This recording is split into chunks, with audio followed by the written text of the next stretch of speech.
Budget లో premium luxury villa అందిస్తోంది APR group వారి గోల్డెన్ లీవ్ విల్లాస్. ఇప్పుడే కాల్ చేసి మీ విల్లా బుక్ చేసుకోండి.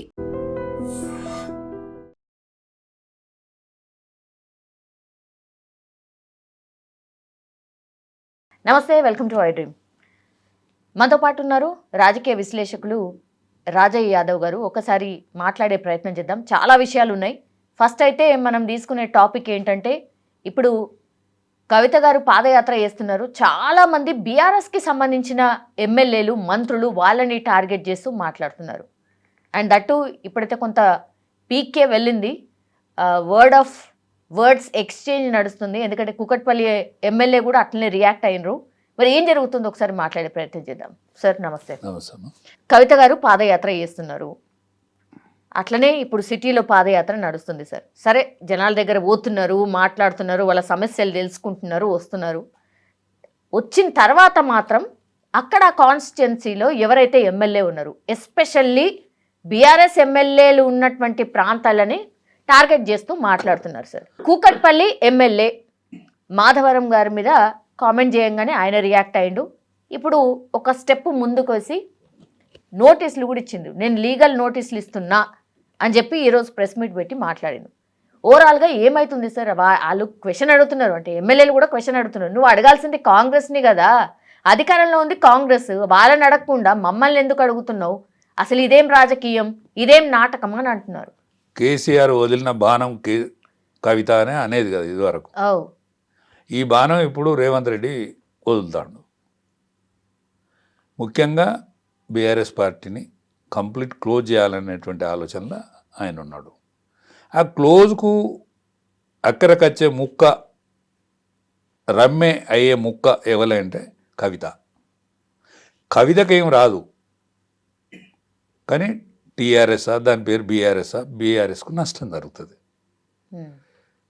ఈమె మాట్లాడుతుంటే వాళ్ళు కూడా ఊకుంటలేరు కదా ఎమ్మెల్యేలు. ఈమె పరువు కూడా తీస్తాను కదా, ఈమె పరువు అంటే కేసీఆర్ కుటుంబ పరువు.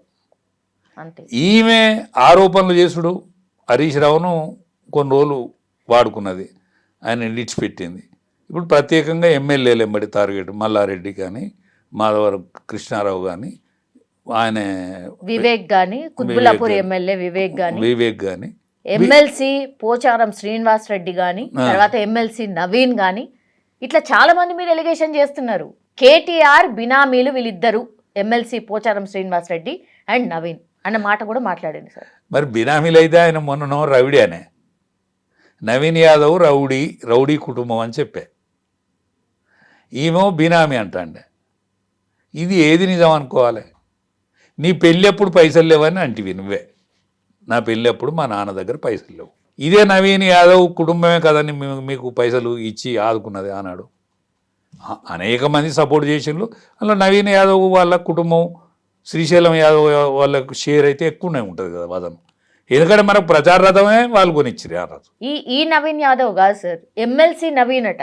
ఎమ్మెల్సీ నవీన్. సరే, ఎవరైనా బినామీలు, కేటీఆర్కు బినామీలు అనే వర్డ్ వాడినప్పుడు ఈమెంత దందా చేసినట్టు. ఈమె ఎంత దందా చేస్తే, ఎంత లిక్కర్ స్కామ్లో ఇరికి గన్ని రోజులు జైలు ఉన్నది. ఆ జైలు ఉన్నప్పుడు మరి మీ అన్న మీ బావ వచ్చిండ్రు కదా, అవినీతి పరులు, మీ ముఖం చూడ, మీరు నా దగ్గర రావద్దని వాళ్ళని అనొచ్చు కదా. ఆ రోజే అనొచ్చు కదా అంటాను. ఆ రోజు వస్తే నువ్వు మీద పడి ఏడిచినవా, లేకపోతే మాట్లాడుకున్నారా, కష్ట సుఖాలలో ఏం పాలు పంచుకున్నారా, అది మాకు ఏది లోకాన్ని తెలియని ముచ్చట. అవన్నీ చీకటి ఒప్పందాలలో నువ్వే అంటివి. బీఆర్ఎస్ను విలీనం చేస్తామన్నారు, నా బెయిల్ కోసం మాట్లాడిన నువ్వే చెప్తివి. బీజేపీను బీఆర్ఎస్ ఒక్కటైదాంది అని చెప్తివి. అది కాలక్రమేణా నీ నోటి వాక్యమా, లేకపోతే క్రమేణా వచ్చే విషయమా? ఎన్నటికైనా వాళ్ళు రెండు పార్టీలు ఒక్కటి కాకనైతే తప్పదు. ఈ ఇంటికి గుది లేదా, ఆ ఇంటికి తడకలేదు. వానికి ఓన్ లీడర్ ఉన్నాడమ్మా. టీఆర్ఎస్ ఓనికి లీడర్ ఉన్నాడు, బీజేపీ ఓనికి క్యాడర్ ఉన్నది. బీజేపీ ఓనికి గ్రామాలలో క్యాడర్ ఉన్నది. అక్కడో ఇక్కడో లీడరు ఇవాళ కూడా గులాబీ అంగి దొడుక్కొని కనిపించే అటువంటి క్యారెక్టర్ కనిపిస్తాను నేను గ్రామాలలో. ఎందుకు కనిపిస్తలేదు సార్? ఇప్పుడు స్థానిక ఎన్నికలల్లో బాగానే కొట్టిరు కదా. కాంగ్రెస్ పార్టీ తర్వాత వాళ్ళే వచ్చింది. అవును, ఇండిపెండెంట్ తర్వాత బీజేపీ వచ్చింది. ఇండిపెండెంట్ తర్వాత బీజేపీ వచ్చింది. బీజేపీ నాయకత్వాన్ని ఇవాళ నరేంద్ర మోడీ గారు అరే మీరు దిద్దుకోరా అనేటువంటి ప్రశ్నించాల్సిన రోజు వచ్చిందంటే బీజేపీ నాయకత్వం ఆలోచించుకోవాలి. ఎందుకంటే బీజేపీ నాయకత్వానికి 8 మంది పార్లమెంట్ మెంబర్లు ఉంటే ఒక 2 పాతోళ్ళు, 6 వేరే పార్టీ వాళ్ళు, కాంగ్రెస్ పార్టీకి సంబంధించిన వాళ్ళు, టీఆర్ఎస్కు సంబంధించిన వాళ్ళు ఆలోచించుకోవాలి. 8 అసెంబ్లీ మెంబర్లు ఉంటే 8 పరాయి పార్టీ వాళ్ళే.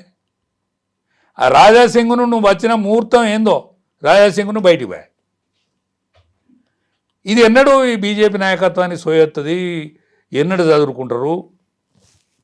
ఇప్పుడు దేశం అంతటా బీజేపీ వెలుగుతుంది, ఇక్కడ మాత్రం మలుగుతుంది. అదే కోపంతో మాట్లాడిండా నరేంద్ర మోడీ? అదే క్వశ్చన్ చేసిండా ఇది నాయకులని? అవును. కనీసం ఓఐసీని చూసి నేర్చుకోండి అన్న కాడికి బీజేపీ నాయకులు ఎందుకు వచ్చారు సార్? అలా సోషల్ మీడియాలో ఒక్కసారి చూడండి ఓవైసీ ఎట్లా దుస్థితి. ఇది పార్టీ దుస్థితి, ఇది పార్టీ యొక్క దుస్థితి, నాయకత్వం యొక్క దుస్థితి. సంతోష్ గారు లాంటి వాళ్ళు మీరు ఉంటే ఉండుల్లి పోతే పోన్లే అని మాట్లాడచ్చునా? ఆయన ఆజన్మ బ్రహ్మచారి, పార్టీ హితవు కోసమే బతికేతోడు. ఆయన మీద కేసు పెట్టిన ఒక బాలరాజును మాత్రమే తీసుకున్నారు పార్టీలకు. ఆయన మీద బాలరాజు కేసు పెట్టిండు. నువ్వు ఆల్ ఇండియాలో లెక్కకు వచ్చే మనిషివి. అమిత్ షా గారు, నరేంద్ర మోడీ గారు నీతో యోచన చేసే మనిషివి. అసలు మీరు సంకుచిత భావజాలంతో ఉన్నారా, లేకపోతే మీ మీద ప్రచారం జరుగుతుందా? సంకుచిత భావజాలంతో ఉంటే మీ సంకుచిత భావజాలం నువ్వు కట్టి పెట్టాలే. పార్టీ మీకంటే గొప్పది, మీరు పార్టీ కంటే గొప్పోళ్ళు గారు. పార్టీ మీకంటే గొప్పది, పార్టీ స్థానం ఇస్తే మీరు గొప్పోళ్ళు అయింది. ఒకవేళ దుష్ప్రచారమే జరుగుతుంది, లేకపోతే సోషల్ మీడియాలో ఏమన్నా వేరే తీరుగా వస్తుంది అనుకుంటే నా బోటని మాట అయినాయి. నీ ఏజ్ నాది, నీకు అవకాశం ఉన్నది, నువ్వు ఆజన్మ బ్రహ్మచారివి, ఆర్ఎస్ఎస్ బ్యాక్గ్రౌండ్తో నువ్వు ఆల్ ఇండియా లెవెల్కి ఎదిగిపోయినావు. నేను ఇందిరాగాంధీ ఎమర్జెన్సీ పెట్టినప్పుడు నేను పనిచేసిన గోడల పంట రాసిన సీనియర్ ఏం కాదు నాకన్నా. నువ్వు ఒకవేళ నిజమే అయితే దిద్దుకో, నిజం కాకుంటే ఖండించు. నిజం కాకుంటే ఖండించాలండి, ఇది నిజం కాదు అని ఖండించాలి. ఉంటే ఉండి పోతే పోన్లే అనే వర్డ్ వచ్చినప్పుడు మరి టికెట్లు ఇచ్చినట్టు నువ్వు అందరు పాతోళ్ళకే అయిపోయాను, మా వాళ్ళు కొత్త వాళ్ళు వద్దే ఈ పార్టీలకు అని అనకపోయాను. కొత్త వాళ్ళు మాకు వద్దు పాతోళ్ళకే ఇచ్చుకుంటామని అనకపోయాను. నాకు కొచాటి గారు అంటే నాకు వీర లెవెల్ అభిమాని. నేను కొచాటి గారు కూడా మరి నిజంగానే ఆయన నోట జారిందా లేకపోతే వార్తలు వస్తానయా, ఆయనే బండి సంజయ్ రావాల్సిన అవసరం ఏర్పడుతుంది అని అంటాడు. ఒకసారి బూత్ కమిటీ మాత్రమే అని వస్తుంది వాడు, బూత్ కమిటీ మాత్రమే బలము దీనికి. మీ సోషల్ మీడియాలోనే వచ్చింది, బూత్ కమిటీ ప్రాధాన్యత అని చెప్తాడు. ఈ రెండుకు విరుద్ధం ఉన్నాయి. మరి బండి సంజయ్ ఆయనే రావాలంటాడు అంటే వ్యక్తి ప్రాధాన్యత కలిగిన పార్టీ కాదని ఆయన నోటనే యువతలకు వస్తుంది. బూత్ కమిటీ ఉంటే చాలని ఆయనే అంటాడు. రెండు ఓదానికోటి ఘర్షణ జరుగుతుంది. ఆయన అంటే నాకు అనంతమైన గౌరవం. నా ఒక్కనికే కాదు, నా బోటోలో అనేక మంది ఆయనను చూసి ఆయన యొక్క ఉపన్యాసాన్ని విని ఇంప్రెషన్ అయి ఉంటాం. అనేక విషయాలు చెప్తాడు ఆయన. కిషన్ రెడ్డి గారి క్యారెక్టర్ చెప్తాడు, బండి సంజయ్ గారి క్యారెక్టర్ చెప్తాడు, లక్ష్మణ్ గారి క్యారెక్టర్ చెప్తాడు. మరి ఇన్ని క్యారెక్టర్లు చెప్పినప్పుడు స్వయంగా మీరు మాట్లాడండి, మీరు పెద్దవారు చేసుకొని వీళ్ళందరితో మాట్లాడండి. యావత్ భారతావనిలా పార్టీ పైకొచ్చి భారతావనిలా ఎన్డీఏ రూపంలో కానీ బీజేపీ రూపంలో కానీ రాష్ట్రాలు పరిపాలిస్తానే. ఇవాళ గుజరాత్ తర్వాత నీకు పశ్చిమ బెంగాల్ కూడా పరిపాలించే స్థితి నిర్మాణం అవుతుంది. కానీ తెలంగాణకు ఏం పట్టింది? మనలాంటి వాళ్ళన్నా మీలాంటి వాళ్ళు పెద్దలన్నా సాయం చేయకపోతే తెలంగాణ ఎట్లా కావాలి? అంటే కొత్తోళ్ళు వచ్చి డిస్టర్బెన్స్ అవుతుందా? పార్టీ లైన్ అర్థమైతలేదా? ఏంది ప్రాబ్లం? ఏంది? ఒక్కటే కొత్తోళ్ళు వచ్చిందమ్మా. మరి కొత్తోళ్ళు రాకుంటే ఇంత అవునా? నీకు 35% ఓట్లు వచ్చినాయి కదా, 35% ఓట్లు వచ్చినాయి కదా. నువ్వు అస్సాం ముఖ్యమంత్రి కొత్త ఆయనే చేసింది కదా. మీరు అనేక మంది కొత్త వాళ్ళని తీసుకుంటాను కదా. ఇవాళ తమిళనాడులో కూడా అనేక మంది కొత్త వాళ్ళని తీసుకున్నారు కదా. ఇవాళ కేరళ గ్రామ పంచాయతీలలో కూడా అనేక మంది కొత్త వాళ్ళని తీసుకొని మీరు ప్రయోగం చేస్తారు కదా. అంటే కొత్త వాళ్ళు లేకుంటే కాదు కదా. పాతోళ్ళు మాత్రమే ఎప్పటికి పాలు కొలుపుకొని ఉంటారా? మరి అన్ని డిస్టర్బెన్స్ వస్తుంది మన దగ్గర. అన్ని రాష్ట్రాలు ఒకటేలాగా ఉండవు కదా సార్, ఒకటేలాగా ఆలోచన ధోరణి ఉండదు కదా. అట్లా అనుకోవచ్చు కదా. మరి తెలంగాణలో నీకు 35% ఓట్లు వచ్చినాయి, 62 అసెంబ్లీ కాన్స్టిట్యున్సీల మెజార్టీ వచ్చింది. దాన్ని ఎందుకు నాశనం చేసినట్టు? దాన్ని రేవుకు ఎందుకు తెచ్చుకున్నట్టు? ప్రధాని కూడా అదే అడుగుతున్నారు కదా. ప్రధానమంత్రి గారు కూడా వీళ్ళ నడువుడు కాదు, మీరేదైనా చేయండి.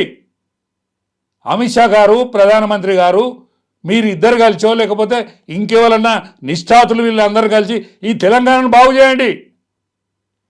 తెలంగాణలో అనేక సంవత్సరాల నుంచి నెలకొన్నటువంటి ఈ స్తబ్దతను నాశనం చేయండి.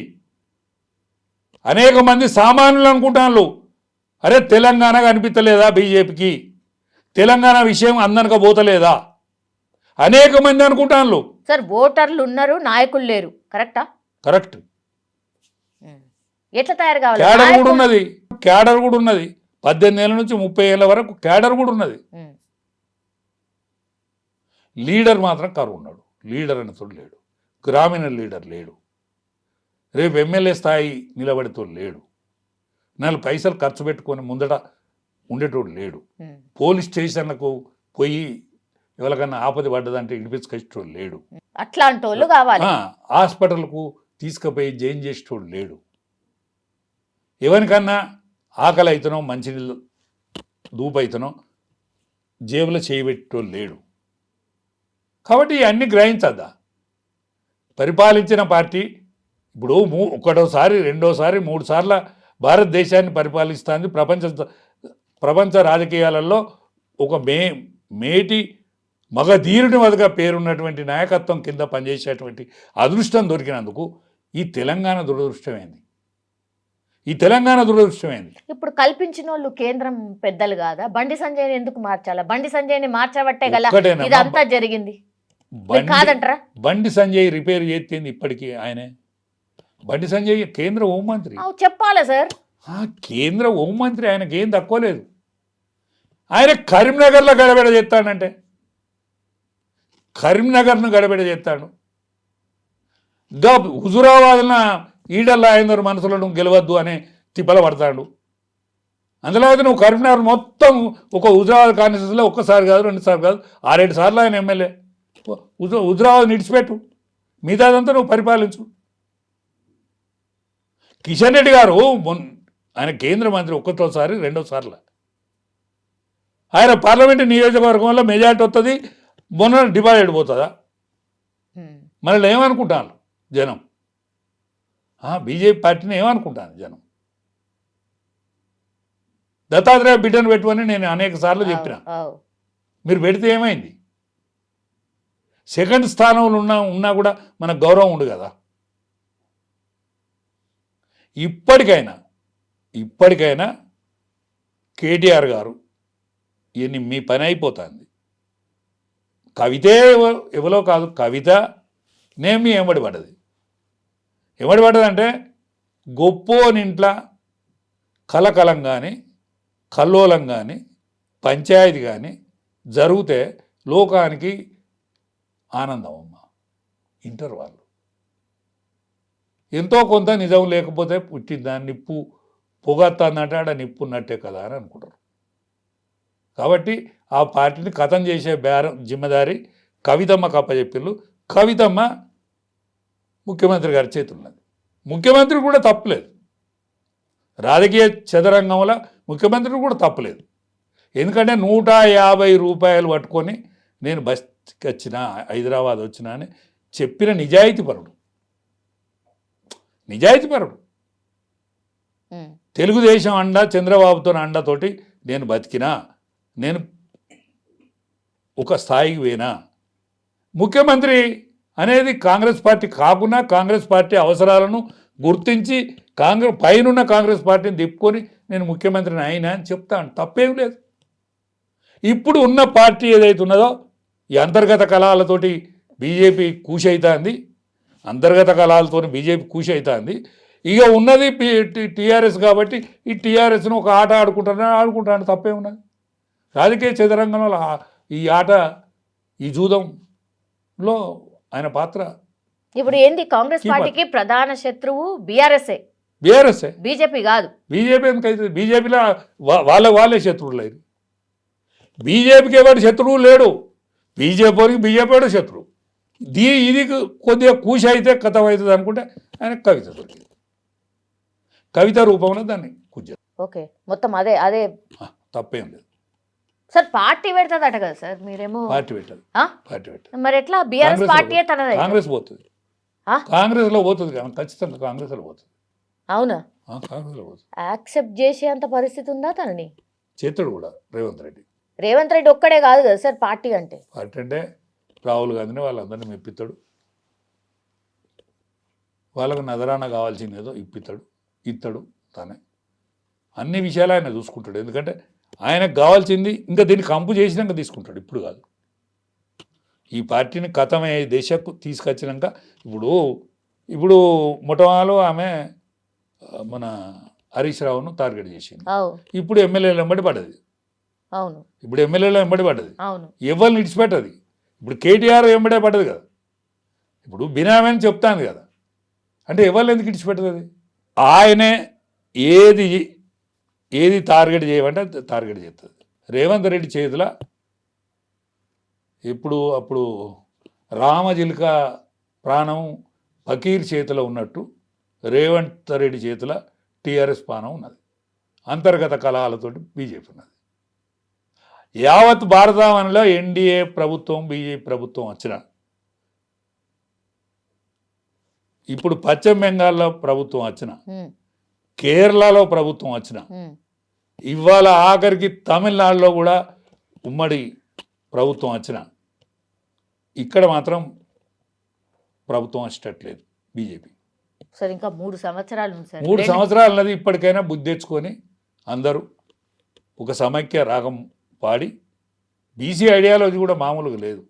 మొన్న కాంగ్రెస్ పార్టీ అట్ట గెలిచింది, బీసీకి టికెట్ ఇచ్చింది, వీళ్ళు ఇద్దరు కొట్టుకొచ్చారు, ఎక్కడోడక్కడ కొట్టుకొచ్చారు, కూషేయంలో కాలేదు. అందుకే నా విజ్ఞప్తి ఒక్కటే, ఈ రెండు పార్టీలు కూడా సోయి తెచ్చుకొని టీఆర్ఎస్ ఈ కేటీఆర్ కానీ ఈ కేసీఆర్ కానీ వాళ్ళు బీఆర్ఎస్ ఉంచుకోవాలి, అంతలో అయితే టీఆర్ఎస్ని మాత్రం హరీష్ చెప్పాలి.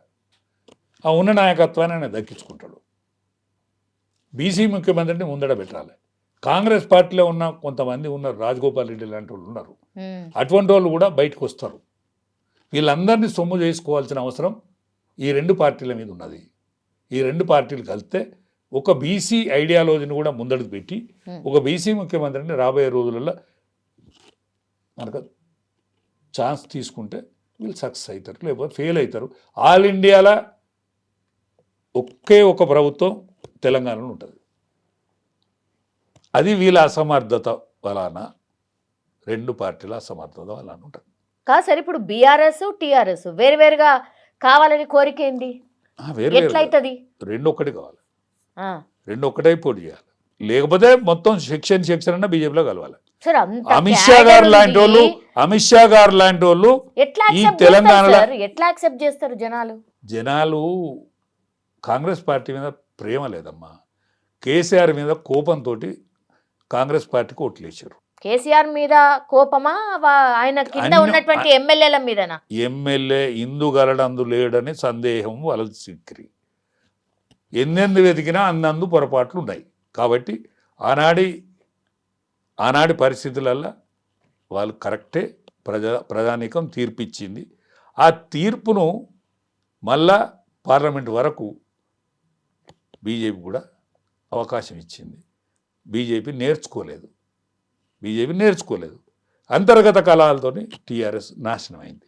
ఇప్పుడు కవిత గారు నిజంగానే అంటే స్టార్టింగ్లో మీరు చెప్పినట్టుగా కేసీఆర్ వదిలిన బాణము అని ఎందుకు అనుకోవట్లేదు? నిజంగానే ఇదంతా అల్లకల్లోలం చేసిన తర్వాత వాళ్ళ ఫ్యామిలీ పిలిస్తే పోదా? పోతే ఏమవుతుందమ్మా? ఇస్తాడేమో, ఆమెనే సీఎం నువ్వేగా అంటాడేమో. అట్లా కాదమ్మా, ఎట్లా కామెంట్ అవుతుందా? కామెంట్ అయ్యేదేనా? మొత్తం ఖరాబ్ చేసి దాన్ని దుక్కి చేసి దాన్ని మొత్తం నాశనం చేసి మా వాళ్ళందరూ దొంగలు, లంగలు, లహుట్లు, లుచ్చలు అని చెప్పుకున్నాక పోతే ముఖ్యమంత్రి అవుతా? నీ తండ్రి పానంతో ఉంటే కదా ముఖ్యమంత్రి అయ్యేది. నువ్వు పానం తీసేందుకే మోపైతివి. నువ్వు కుటుంబ పరువే కదా తీసేది ఇప్పుడు. అందుకంటే ఏం చేస్తాను సార్? ఎందుకు సార్ కేటీఆర్ కానీ హరీష్ రావు కానీ ఎందుకు రెస్పాండ్ అవుతలేరు? ఆమె ఎలిగేషన్ మీద ఎలిగేషన్ చేస్తుంది, భయంకరంగా మాట్లాడుతుంది. పాపం వీళ్ళకి కూడా శక్తి సరిపోతలేదు. అంటే ఎమ్మెల్యేల మీద ఆమె మాట్లాడేసరికి వాళ్ళకు కూడా అర్థమైతలేదు ఎట్లా రియాక్ట్ కావాలా అనేది. అర్థం కాక మాట్లాడతలేరమ్మా. అర్థమయ్యే మనం అనుకుంటాను ఇంకేంది చదిపోద్దని. ఎగిడిచిన భూతం వాళ్ళుగా ఆమె మాట్లాడుతున్నప్పుడు వీళ్ళు కూడా మాట్లాడిల్లు అనుకో, పరువు ఏమైద్దమ్మా? తెలిసినోడు కూడా మాట్లాడితే పరువు ఏమైంది? అందుకే మాట్లాడతలేరా? కేసీఆర్తో నేను 20 ఏళ్ళు ప్రయాణం చేసిన, ఎన్నో ఒడిదడుకులు, ఎన్నో సాధక బాధకాలు ఆయనతో అనుభవించినాం. కేసీఆర్ మీద మాట్లాడినప్పుడు నేను పౌరుష పదజాలం వాడుతున్నా ఎప్పుడన్నా? నేను ఒక దూరం ఉన్న వ్యక్తిని, వాళ్ళ కుటుంబ సభ్యుని కాదు, వాళ్ళ కులానికి దగ్గర కాదు, వాళ్ళ కులం కాదు, ఒక మామూలు బీసోనికి నాకున్న సంస్కారం మీకు ఉండద్దా? నా బోటు ఉన్న సంస్కారం మీకు ఉండద్దా? ఎన్నోసార్లు కేసీఆర్ గుర్తుకొచ్చినప్పుడల్లా నాకు కన్నీళ్ళు వచ్చినాయి.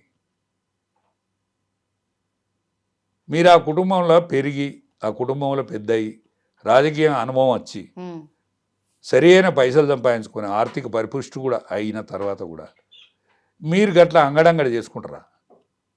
చేసుకుంటే మిమ్మల్ని ఏమనుకుంటాను, లోకం ఏమనుకుంటాను? అది చులకనైంది కదా, ఎందుకు చెల్లకుంటాయింది కదా. చిక్కెంటికలకు బఠానీల అమ్మాయి కాడ ఉన్నది మీ పార్టీ కానీ మీ వ్యక్తులు కానీ. ఇది సోయి తెచ్చుకోవాలని నా విజ్ఞప్తి కూడా. అసలు మొత్తం భూములు కబ్జా చేసిర్రు, లేదంటే చెరువులు కబ్జా చేసిర్రు, ఇదే టోటల్ ఇదే మాట్లాడుతున్నారు. చెప్పేదాన్ని నిజం ఉన్నది. మరి తన మీద కూడా ఎలిగేషన్స్ ఉన్నాయి కదా సార్? తను కూడా చెప్పేదాన్ని నిజం ఉన్నది. ఒక్క ఏలు నీ ముఖాన్ని చూపెడితే తతిమ 4 ఏళ్ళు మళ్ళా ఇటే కాదు చూపెట్టేది. నీ మీద ఎలిగేషన్ ఆయన మాధవరావు సాబు చెప్పిండు కదా నిన్న, నువ్వేమేమి కబ్జాలు పెట్టినావు, ఏం కథ, ఏం లక్షణం అని. ఆఖరికి ఆయన ఎంత వాడిని ఉరిపెట్టుకొని సావాలన్నాడు. అంటే మీరు పలసనే అవుతాను కదా, దాంతో ఫలితం కంటే పలసన ఎక్కువ అవుతుంది కదా. కేసీఆర్ బిడ్డ కదా సార్, కేసీఆర్ నుంచి ఏం నేర్చుకోలేదా? కేసీఆర్ బిడ్డ కాబట్టే ఈ మాత్రం గుర్తింపు, ఈ మాత్రం వార్తలలో వస్తుంది. లేకపోతే వస్తుందా? నేను మాట్లాడుతుందా? ఇంకెవరన్నా మాట్లాడుతుందా?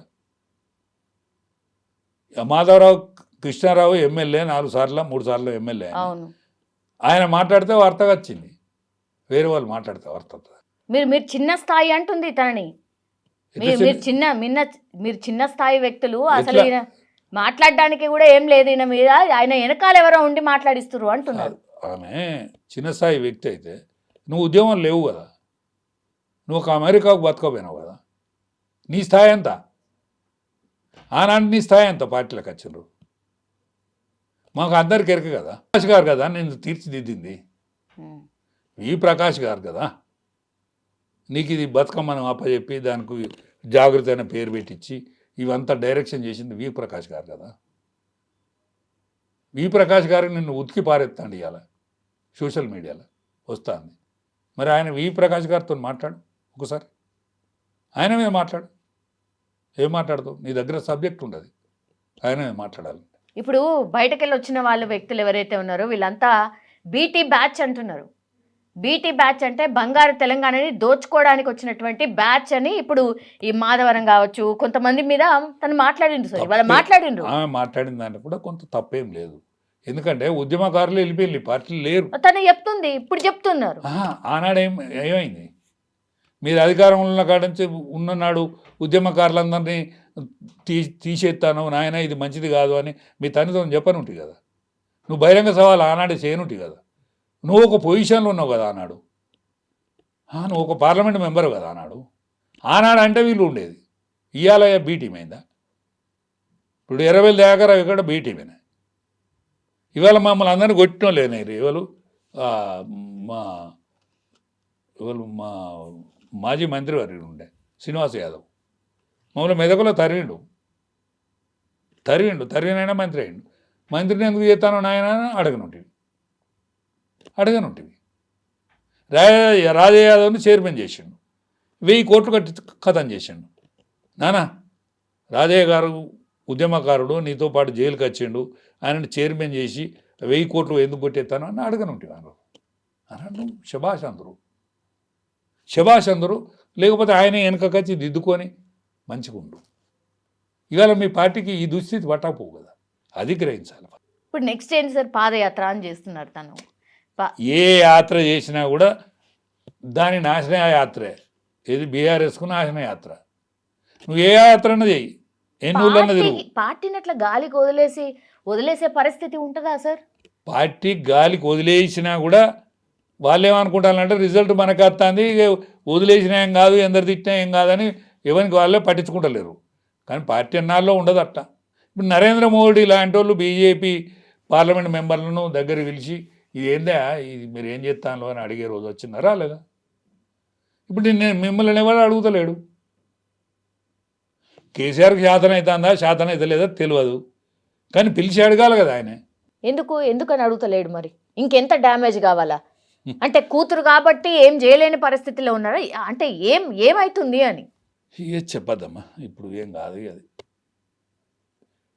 అది నాశన కాలానికి వచ్చింది, దాన్ని ఏం కాపాడలేము. కాపాడుకోవాలంటే హరీష్ రావుడే ఓకే ముందడికి వచ్చి ఉన్న పార్టీని కాపాడుకోవాలి, ఉన్న లీడర్షిప్ని కాపాడుకోవాలి తప్ప ఆయన కూడా సైలెంట్గా ఎన్నో రోజులు ఉంటే కట్టప్పలాగా ఉండద్దు. ఆయన ఇంకో టాక్ ఏంటంటే సార్, ఆయన బీజేపీలోకి పోతుండ్రు అనేది కూడా ఒక చర్చ స్టార్ట్ అయింది. మరి ఒకటే అమ్మా, ఆయన పోయినంత మాత్రాన బీజేపీ కూడా ఒరిగేది ఏం లేదు. బీజేపీలో 8 మంది పార్లమెంట్ మెంబర్లు ఉన్నారు, వాళ్ళతోనే ఏమైతే లేదా. 8 మంది అసెంబ్లీ మెంబర్లు ఉన్నారు, ఏమైతే లేదా. ఆయన ఒకటి పోతే కాదు, ఇదంతా ఒక రూపాన్ని తెచ్చి దీన్ని ఒక లెవెల్కు ఉన్నదాన్ని దాన్ని కాపాడి దానికి ఒక పొజిషన్ ఇచ్చి బీజేపీలో కూడా ప్రక్షాళన జరిగి అందరు సీనియర్స్ జూనియర్స్ యంగ్స్ను కూడా బాధ్యతలు ఇచ్చి ఇవన్నీ చేస్తే అవుతుంది. ఇదంతా అంత అల్కగా అయ్యేది కాదు. ఇప్పుడు సోషల్ మీడియా గురించి మాట్లాడండు. సోషల్ మీడియా నేను రఘునందను ధర్మపురి అరవింద్ తప్ప ఎవరన్నా మాట్లాడతారమ్మా సోషల్ మీడియాలో? నేనంటే ఊరుకు లేనోడిని, పేరూరు లేనోడిని నేను. 2 పార్లమెంట్ మెంబర్లు మాట్లాడతారు. ఎప్పుడన్నా ఊరినట్టు మాట్లాడితే బండి సంజయ్ మాట్లాడతాడు. ఆయన మంత్రేనా? ఆయన మంత్రి. ఆయన అనేక మందికి తిరిగి దగ్గర తీసుకొని ఆయన చెప్పాల్సిన వ్యక్తి. ఆయనకు ఊరుగుడు ఎందుకు, మెరుసుడు ఎందుకు? సోషల్ మీడియాలో మాట్లాడే వ్యక్తుల సంఖ్య ఎంత బీజేపీలో? ఇంత పెద్ద పార్టీ, యావత్ భారతావనిలో ఇంత పెద్ద పార్టీ, 8 పార్లమెంట్ సీట్లు తెచ్చిన పార్టీ, 35% ఓట్లు తెచ్చిన పార్టీ, 62 అసెంబ్లీలలో మెజార్టీ తెచ్చిన పార్టీ. ఎంతమంది ఉండాలి? బీజేపీ సోషల్ మీడియా మన దగ్గర నిల్ సార్.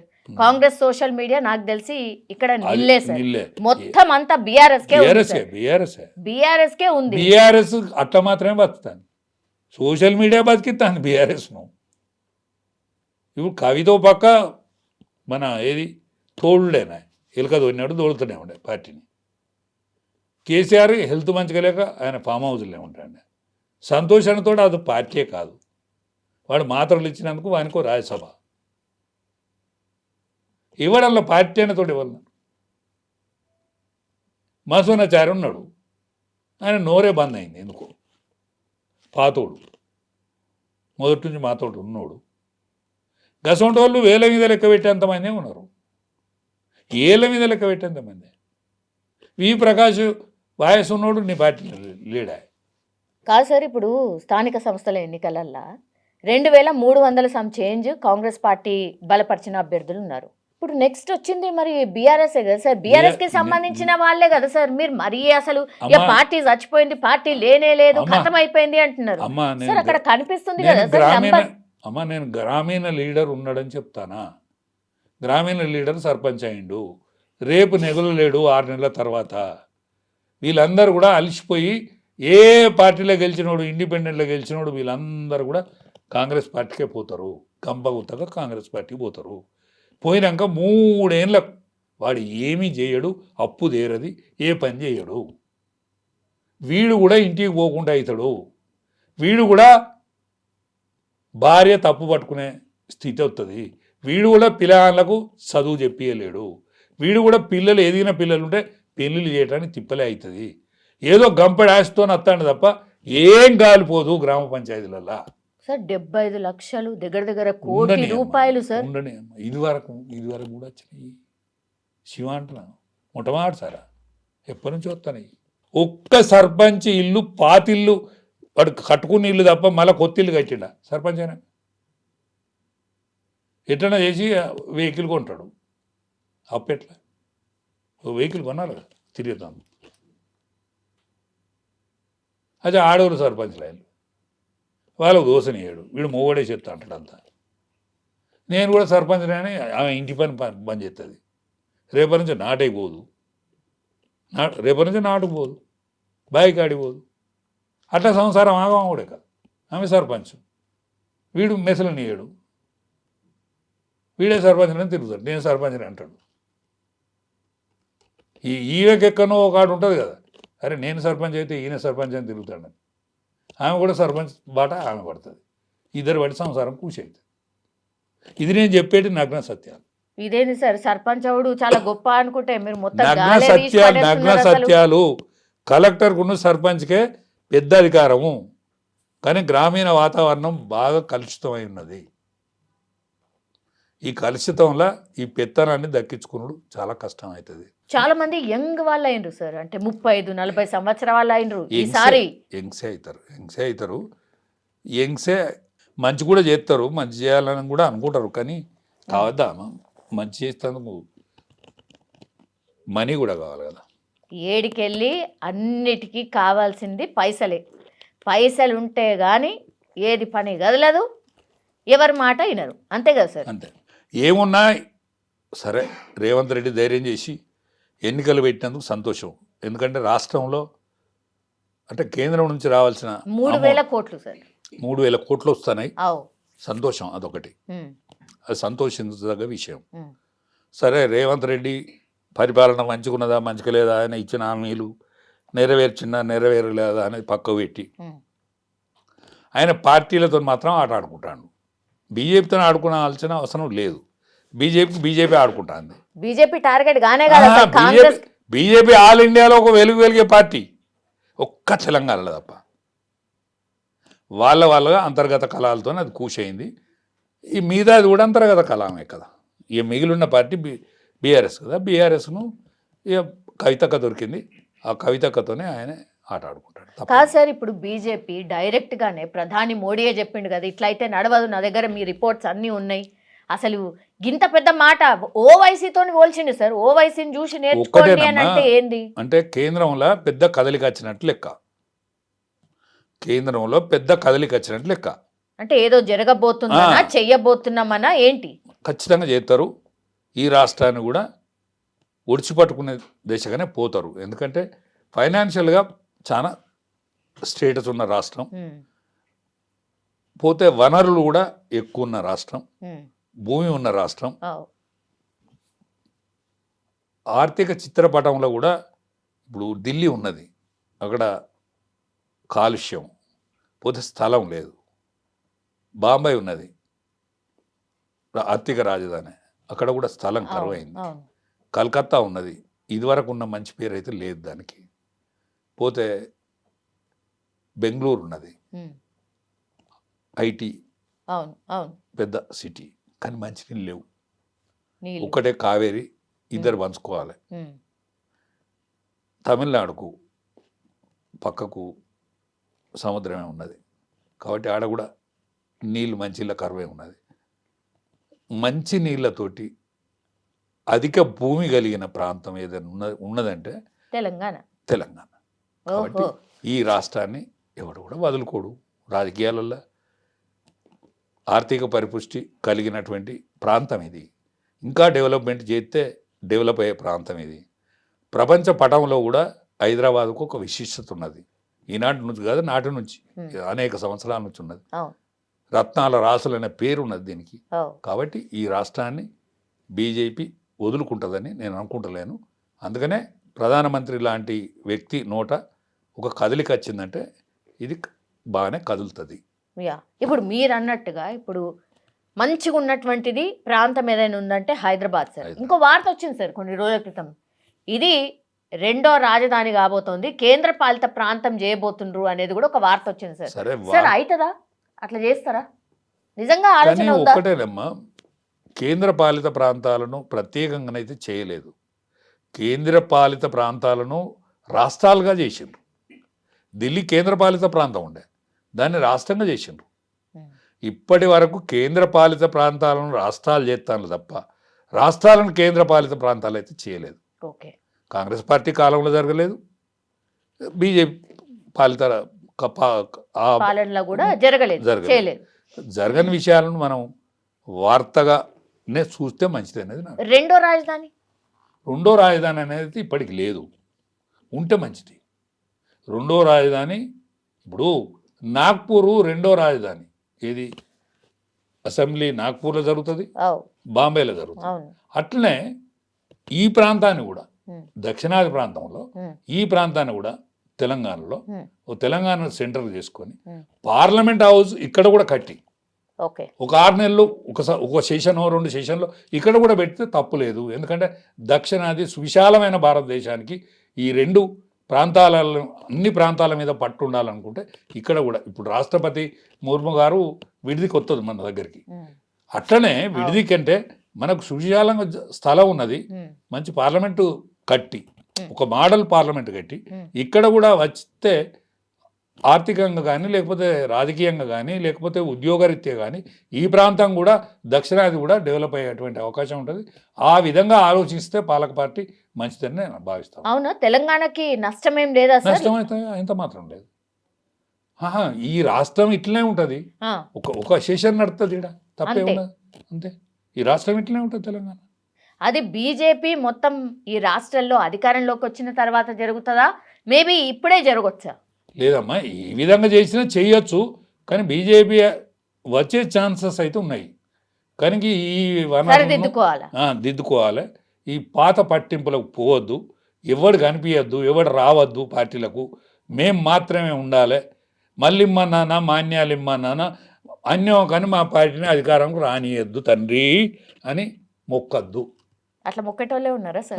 అట్లా మొక్కుతున్నాయి. ఇప్పుడు మా పాత నాయకత్వం అట్లే మొక్కుతుంది. ఎందుకంటే మా దేవుని నమ్మే పార్టీ. దేవునికి ఏమైనా మొక్కుతాడంటే మళ్ళీ ఇమ్మన్నానా, మాన్యాలు ఇమ్మన్నానా, మా పార్టీని అధికారంలో రాకుండా చూడు.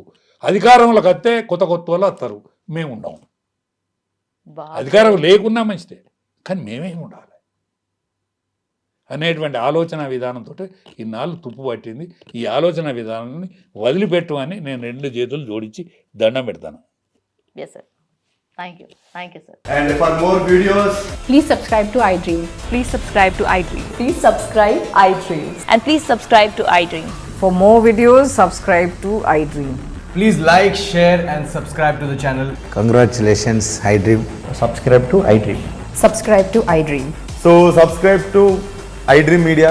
iDream ki iDream team andarki huge congratulations. Please subscribe iDream Media. Please subscribe to iDream. Subscribe iDream. Please subscribe to iDream. iDream అంటే నా కళల ఛానల్ సబ్స్క్రైబ్ చేసుకున్న నోరు తిరుగుతలేదు, మీరైతే గంట గుర్తు కొట్టండి. For more such videos, please subscribe to iDream. Subscribe to iDream. Please subscribe to iDream. Please subscribe iDream Media. Please do subscribe to iDream. Please subscribe to iDream Media. For best entertainment and information, please subscribe iDream. And don't forget to subscribe to iDream.